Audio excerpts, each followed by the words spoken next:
Hi guys out there in YouTube land, it's your VHS Collector Kyle here with part 3 of my comic strip countdown. The last 4 of this top 12 of my comic strips, which I kind of wish I could have had it 2 parts, and that would have been it.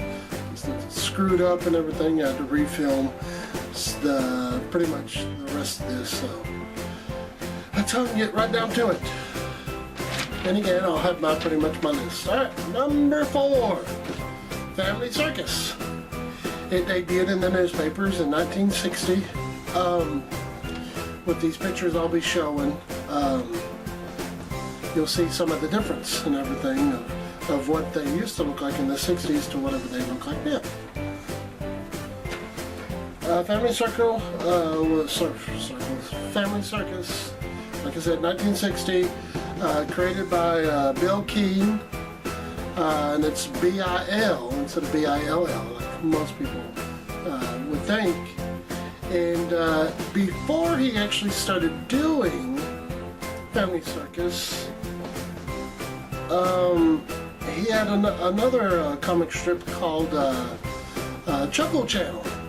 And if you look at the characters in this, in some of these comic strips which I'll be showing, you'll see that the dad, or pretty much the male kind of in these Chuckle Channel comic strips before Family Circus came out, almost kind of look like the dad in the 1960s Family Circus before he kind of changed the way that he looked.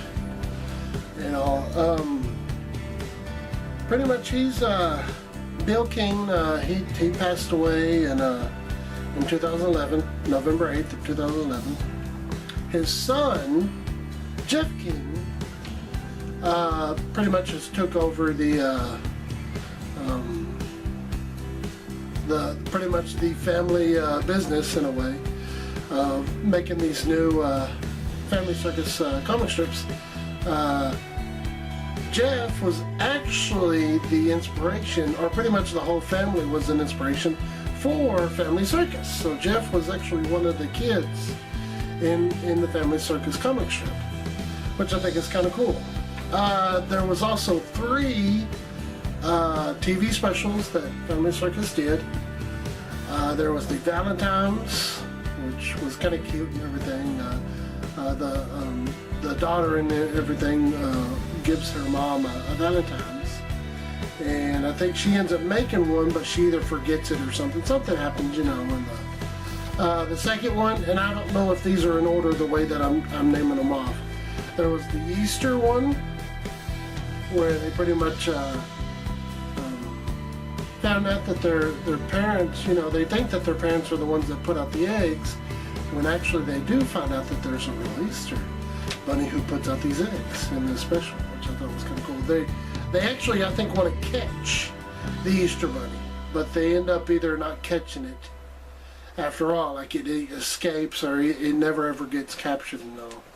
The last one is Family Circus Christmas, and I think it's the oldest brother who tells the younger brother, not the youngest, but the second oldest of the brother, that there's no Santa Claus, and Santa Claus is fake, and that Santa Claus isn't real and everything. And, you know, you see him in the mall and he asks him and stuff. And he wakes up and actually sees Santa Claus in their house and all. It's a cute little special and all that. My favorite of the comic strips of Family Circus, there are 2 of them. There was the one that had the dotted lines, where you'd either see the kid, the dog, the cat, or whichever one. Like, you'd have a starting place, and then you'd see wherever that you know, character went, you know, over the whole panel of the whole comic strip, which I thought was always kind of cool in a way. It was almost like you're almost like a puzzle in a way, like you're going, okay, he went here, he went there, you know, and stuff like that, which I always thought was kind of neat. Those are my favorite ones. The other one was the Not Me ones, where something would happen, like a kid broke a vase, and the mom or dad would say, "Who did it?" And they go, "Not me," you know, meaning not me. And there was like a little ghost figure that they always had in the comic strips whenever they had this. And there was a couple of other ones too that they had, there was Not Me and two other ones. I can't remember what the other two were named, but it had the word "Not Me" on their chest. Like it was that, you know, that thing that pretty much did it. And I always thought those were cute because, I mean, just how kids are, you know, how kids are, you know, always shout, "Not me," or "I didn't do it," or, you know, something like that. But always a cute little. All right, number 3, Calvin and Hobbes. Everybody should know who Calvin and Hobbes is. I have several of these. These are those books that they've come out with a bunch of the comic strips that I've talked about. Just a side note right here. Here was one of the Family Circus. Sorry, I kind of, you know, but Calvin and Hobbes, which was created in 1985, and I always thought it was created in 1987, 88. I didn't realize it was like 85. I was like, wow. So Calvin and Hobbes came around the time I would have been either like, let's see, November 19th of 1985. Isn't that weird? And I would have been at least 5 years old. Man, 5 years old whenever Calvin and Hobbes. I don't know how old Calvin is. Yeah, I don't know if he's 5 or 6. He might be 6, I think. I don't know. He might be 5. I don't know. One of the other top favorites of mine. I always wish that Bill Watterson, who was the creator of Calvin and Hobbes, would have at least maybe done a video game for it back in the day, or board games, or had maybe a TV special. You know, I mean, I kind of wish that they could have at least, I wish he would have explored a little more, but he was one of these kind that didn't want to, what do you want to call them, the other comic strip people, you know, like Garfield and Peanuts, and, I mean, all these comic strip that have either dolls and toys and TV specials and you know, all sorts of other little bits and odds and things that they did, you know, whenever they pretty much got famous, they started getting products to put out, you know, to buy. One thing I always thought was neat was the imagination with Calvin, and anytime he was in school, which he hated school, and there was always a teacher, this mean old lady teacher, I can't think of whatever her name is, but he would always be like imagining, he'd always be using his imagination, which I thought was really neat. In these comic strips, you'd figure would be almost like really not geared towards young children and more for adults, even though the kids would still read it and, you know, think, you know, oh, that's funny, you know, or see him playing with the tiger, think, oh, that's cool, you know, he plays with the tiger. When the adults would, you know, get the real big humor. You know, dinosaurs, or him being a space patrol person or whatever, you know, shooting off aliens and stuff. My favorite ones really were the snowmen. Pretty much anytime that there was any of the comic strips with Calvin and Hobbes, and they created these, you know, built these snowmen during the time that it was like winter in the comic strip universe. You know, just the weird and crazy things that Bill Watterson would come up with these little strips of, like, you know, either there being sticks through the snowman's body, and the snowman's like, you know, getting like he's getting stabbed or something, or his head fall off, and, you know, there's crosses on his eyes, meaning he's like got his head decapitated, or one where maybe one of the parents ran into the snowman out by accident, and the snowman's all splattered out, and there's like other snowmen going, you know, pointing and stuff, like, oh my gosh, he killed a snowman, you know, or ones where there's like saluting snowmen, or, you know, fighting. So, I mean, just all these weird, wacky, crazy imagination of Bill Watterson, which I mean, I'd love to meet the guy. I think it'd be real cool to get to meet him. He's still around. I mean, he hadn't passed away. Sadly, though, the strip is no longer new, as in that there hadn't been any new strips since 95. 95 was the last year that Calvin and Hobbes ran. It was February of 31st, 1995, whenever the last comic strip was made by Bill Watterson. Which is sad, because I mean, now Calvin and Hobbes ain't really, you know, around anymore. I mean, it'd be really, you know, neat to actually see new things of Calvin and Hobbes. I'd love to see, like, maybe a TV special come out now or something. Another thing is, you know, you're a kid, you're reading these comic strips of Calvin and Hobbes, and you're like, he's talking to a tiger, and this tiger talks back to him. And I mean, just from seeing one of those comic strips, you just think, man, the mom and dad have gotten him a pet tiger, you know, and you're just like, he's a talking tiger, you know. But you come to find out that Hobbes is actually just a stuffed doll, a stuffed tiger toy, and Calvin just uses his imagination to, you know, to bring him to life, which I always thought was real neat. I always like those whenever you got to see Hobbes. It's just a stuffed toy or something, you know. Alright, number 2, and a lot of people would think, why did you not put this one at number 1? And I've been like, well, because my number 1 is my favorite of all comic strips. So, alright, here we go. Number 2, Peanuts. Yes, you should know these guys. Snoopy, Woodstock, Charlie Brown, Marcy, Linus, Sally, did I already say Lucy, Franklin, Peppermint Patty. I mean, pretty much all those characters. Rerun, you know.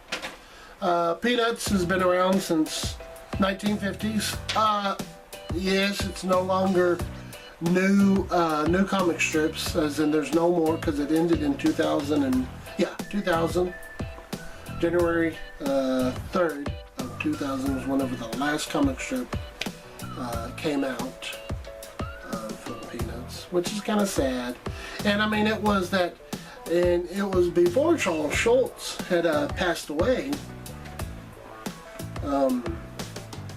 which is really sad. I can't remember whenever he passed away. You know, I mean, it was just either a couple days or like a month or so went by and he passed away after he pretty much stopped the comics, those new comics coming out. Really sad, but I mean, still cool that we're getting to see reruns of the comic strip. Yes, back in the day, he wanted to call it Little People or something like that. The Adventures of Little, you know, and that name was already took. His mom came up with the name Peanuts, which he kind of really didn't care for, but, you know, he stuck with it, and that's pretty much where, you know. He had a nickname named Sparky, which his grandpa called him, because Charles used to read a comic strip called Barney Google. Before it became Barney Google and Snuffy Smith, it was just the Barney and Google, you know. And there was that Barney Google's horse, which I talk about in part 1 of my comic strip. So go check that out if you know. And the name of Barney Google's horse was Sparkplug. So Charles's grandfather ended up calling him Sparky, and that's where he came. Yeah, you know. And then Charles' dog was actually called Snoopy. You know, and it was a beagle. So isn't that kind of funny that he kind of, you know, created Snoopy from his childhood of his own dog whenever he was a kid. Merchandise at the wazoo. I mean, there's always been merchandise. I mean, I'm not really a big merchandise fan on Peanuts. I mean, I have some odds and ends, some little things. I mean, I got a whole bunch of these, you know, comics of the books that came out. You know, all hardback, floppy, you know, just all sorts of those. I got some little figures and stuff. Have always enjoyed the TV specials that came out, Christmas, Halloween, Thanksgiving, All Stars, you know, just all the Happy New Year, you know, pretty much all the specials that came out. The Charlie Brown and Snoopy show, which came out like in 88 or 87, which I always enjoyed. The theatrical movies, you know, You're a Good Man, Charlie Brown, and Snoopy Come Home, and Race for Your Life, Charlie Brown, and then Bon Voyage, Charlie Brown. I loved all those. Didn't realize that they were all like theatrical releases, so I thought that was really neat. My favorite one's always been Snoopy Come Home. Loved the newest movie, the Peanuts newest movie, which I thought they did a really good job on the animation. Really did great. You know, I mean, I thought they really did good. I mean, the animation captured the way that I could see the Peanuts done in that type of animation and not just regular 2D, you know, because they still looked two-dimensional like characters, but still almost looked 3D looking, like almost looked like you know, full-fledged real characters. I've always liked it. I mean, Snoopy's always been my favorite, so. Alright, before we get to number one, I'm going to show some honorable mentions, pretty much some other comic strips that I didn't mention in my top 12. So take a look.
Number one, my number one comic strip that I have loved ever since that I ever fell in love with the TV series, and out in '87,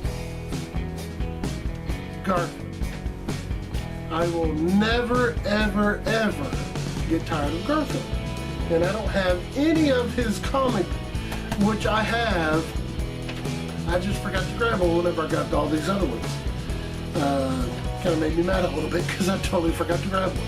But Garfield's always been my favorite. I mean, ever since watching Garfield and Friends, the TV series was always, you know, waking up on Saturday mornings, turning it to CBS, watching Garfield and Friends, the U.S. Acre characters, which I kind of thought was kind of cool that they did have a comic strip there for a while.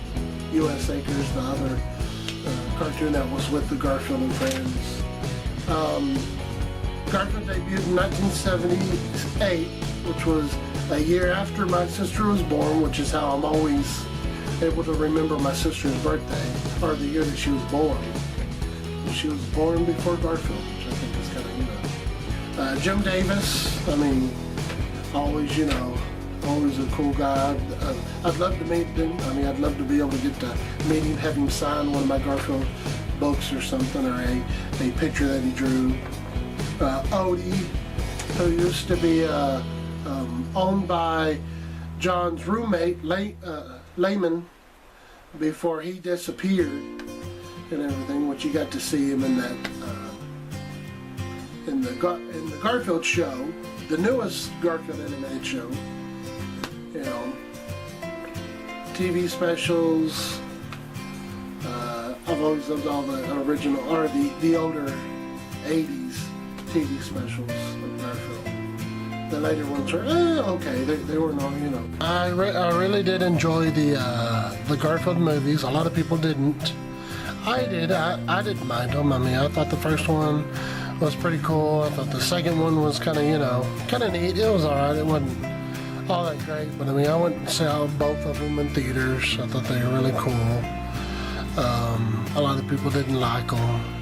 I know that there was that little joke that Bill Murray talked about in Zombieland of Garfield being the voice of Garfield, which, I mean, it didn't bother me, but I mean, I liked them, so it wasn't really that bad. You know. Well, guys, that'll pretty much do it. Well, guys, I hope you enjoyed this, part 3, which is pretty much the last of the top 12 of my comic strips. Hope you enjoyed it. Hope you liked it. You know, click that subscribe button, click that like button, you know. Come on, please, leave some comments down below. Let me know. I want to know from you people that watch me.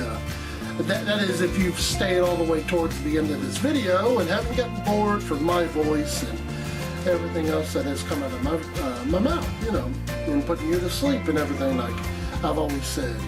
I got 51 subscribers. Pretty cool. I had 50, and then one more added, and I have 51 now.